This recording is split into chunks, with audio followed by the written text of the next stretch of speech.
দুর্দান্ত স্বাদের এক করলা ভাজির রেসিপি নিয়ে হাজির হয়ে গেলাম। আসসালামু আলাইকুম। আমি যেভাবে করলা ভাজি করি, কিছুটা চিংড়ি মাছ নিলাম, করলা কুচি করে নিলাম, আর সামান্য আলু কুচি করে নিলাম।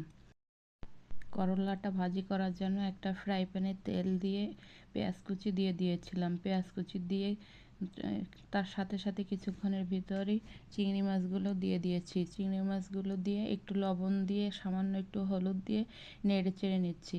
পেঁয়াজ আর চিংড়ি মাছগুলো সামান্য ফ্রাই করে নিচ্ছি। এরপর কুচি করে রাখা করলা আর আলু আর সাথে কাঁচা ঝাল অ্যাড করা ছিল, এগুলো দিয়ে দিলাম। এবার পেঁয়াজ চিংড়ি মাছের সাথে করলাগুলো মিক্সড করে নিচ্ছি। আস্তে আস্তে ধীরে সুস্থে এগুলো মিক্সড করে নিতে হবে। মিডিয়াম হিটে এটা ভাজি করব।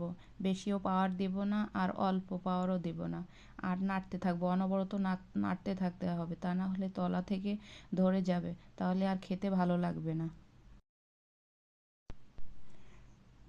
করলাগুলোতে ঢাকনা দেওয়ার কোনো প্রয়োজন নেই, এমনি অনবরত নাড়তে নাড়তে করলাগুলো সিদ্ধ হয়ে যাবে।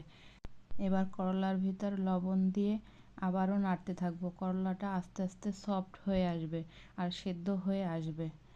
আর করলাটা বেশি মোটা করে কাটা যাবে না, একটু পাতলা পাতলা করেই কাটতে হবে, যাতে খুব সহজেই সেদ্ধ হয়ে যায়।